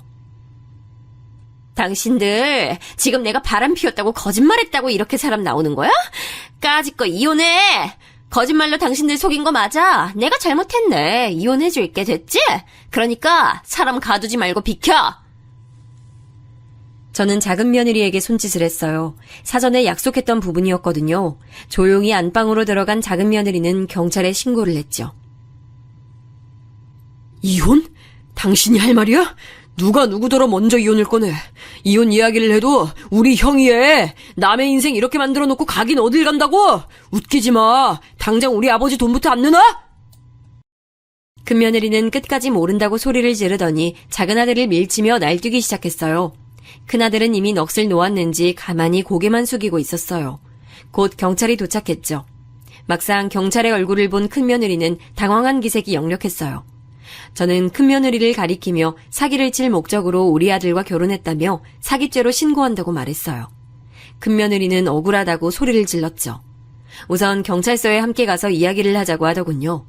저는 작은 며느리에게 큰아들을 부탁하고는 경찰서로 따라갔죠. 경찰서에서도 큰며느리는 돈에 대한 것은 아무것도 모른다. 바람 피운 것으로 이렇게 사람을 신고해도 되는 거냐. 간통죄 없어진 것 아니냐는 등 소리를 질렀어요. 경찰서에 있던 사람들이 힐끔거리는 게 느껴졌어요. 큰며느리 소리에 경찰관들은 머리가 지끈거리는 모양이었어요. 조용히 하라고 몇 번이나 말했지만 그럴수록 큰며느리는 더 날뛰었죠. 너는 내가 은행에서 일했다는 사실을 잊은 모양이구나. 내가 그 큰 돈을 수표로 주면서 아무 대비도 안 했을 것 같니? 경찰관님, 이에 해외 계좌 확인해보세요. 거기 이번 후에 5천만 원 수표가 입금되었을 겁니다. 저는 사전에 적어둔 5천만 원짜리 수표 번호를 제출하며 말했어요. 순식간에 큰며느리가 조용해지며 놀란 눈으로 저를 바라봤죠. 저는 예전부터 은행에서 일하던 습관으로 수표를 사용할 때는 꼭 그 번호를 체크해두고 있었거든요. 큰며느리는 이런 사실을 몰랐던 거죠. 상황은 완전히 달라졌어요. 경찰은 당장의 확인은 어렵다고 하면서 고소장을 쓸 것이냐고 물었죠. 저는 당연하다고 말하면서 그 자리에서 고소장을 작성했어요.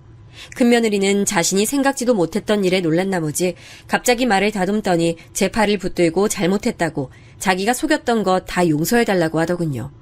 저는 그런 큰며느리를 무시하고는 흥신소에서 받은 자료들 중 일부를 경찰에 제출했어요. 다른 피해자가 있는 것 같다는 말도 빼놓지 않고 했죠. 제가 들었던 대화를 그대로 전하면서 남자도 조사해보시는 것이 좋을 것 같다고도 했죠. 큰며느리는 그제야 사태의 심각성을 알았는지 저한테 울고불고 매달렸어요. 아버님, 제가 잘못했어요. 5천만 원 드릴게요. 제가 생각이 짧았어요. 이혼 서류도 쓸게요. 그러니까 저 좀 봐주세요. 아버님! 큰며느리는 바닥에 무릎까지 꿇어가며 제게 매달렸지만 저는 뒤도 돌아보지 않고 경찰서를 나왔습니다. 나중에 들었지만 큰며느리와 그 남자는 이런 일을 반복적으로 저질러 오면서 꽤 많은 돈을 갈취했더라고요. 신고 피해액이 10억이 넘었다고 하더군요. 함께 작당 모의를 했던 남자까지 잡았는데 조사를 하면 할수록 사기 건수가 끝도 없이 나오고 있다고, 도대체 지금까지 어떻게 잡히지도 않고 피해 다녔는지 놀라울 뿐이라고 경찰도 혀를 내둘렀어요. 이름을 바꿔가며 사기를 저질렀으며 그렇게 빼돌린 돈으로 한동안은 흔적을 찾을 수도 없이 조용히 숨어 지내다가 다시 나와서 일을 벌리는 수법이었죠. 재판으로 넘어가는 건 당연한 일이었죠. 그 상황에서 큰며느리는 갑자기 죽어도 이혼은 못한다고 하더라고요. 이혼? 꿈도 꾸지 마. 그렇게 내가 도와달라고 했을 때 그냥 넘어갔으면 도장 이미 쾅쾅 찍었지. 근데 날 이 꼴로 만들었으면서 이혼? 난 죽어도 못해. 안 해. 나랑 이혼하고 싶으면 고소부터 취하하고 와. 큰며느리는 도와달라고 살려달라고 빌 때는 언제고 얼굴을 싹 바꾸고는 눈에 쌍심지를 켜고 덤벼들었죠. 하지만 저희는 이혼 소송을 할 생각이 없었어요. 이혼이 아닌 혼인 무효 소송을 진행할 생각이었죠. 이렇게 거짓으로 시작된 결혼이 무슨 효력이 있겠느냐며 변호사님도 무효 소송을 해야 한다고 하시더군요. 큰아들은 그날의 충격으로 한동안은 밖에 나오지도 않았어요. 회사에는 무슨 말을 한 건지 처음엔 연락이 오더니 그것도 잠잠했죠. 저는 걱정되기 시작했어요. 과거 아내가 집을 나갔을 때도 비슷한 일이 있었거든요. 그래서 집에만 틀어박혀 있는 것이 불안하고 초조했습니다. 큰아들은 가족 누구와도 말을 섞으려고 하지 않았어요. 식사도 거의 하지 않았고요. 작은 며느리가 매 끼마다 식사를 준비해서 방문 앞에 가져다 놓았지만 먹은 신용만 하는 것인지 좀처럼 양이 줄지 않았어요. 큰아들은 세상에 벽을 세운 것처럼 사람을 밀어내고 있었어요. 저는 몇 번이고 아들의 방문을 두드렸습니다. 우리 모두의 잘못이지 너의 잘못이 아니라고 나쁜 생각은 하지 말라고 말이죠. 한 달 정도 지났을까 드디어 큰아들이 밖으로 나왔어요. 살이 쪽 빠졌더군요. 얼굴이 말이 아니었습니다. 저는 별다른 말 없이 아들을 꼭 안아줬어요. 큰아들은 그렇게 안겨있더니 한참 만에 죄송하다고 말했죠. 저는 네가 미안할 일은 아무것도 없다고 말하며 아들을 안은 팔에 더 힘을 줬어요. 알고 보니 아들은 회사에 휴직계를 낸 상태였어요. 저는 이번 기회에 둘이서 여행을 가자고 말했습니다. 처음엔 의아해하던 큰아들도 곧 고개를 끄덕이며 동의했지요. 저희는 함께 배낭을 짊어지고 산티아고 순례길을 걷기로 했어요. 그 길의 끝에서는 이 모든 일을 잊고 다시 일어날 수 있는 희망을 보길 바라면서 말이죠.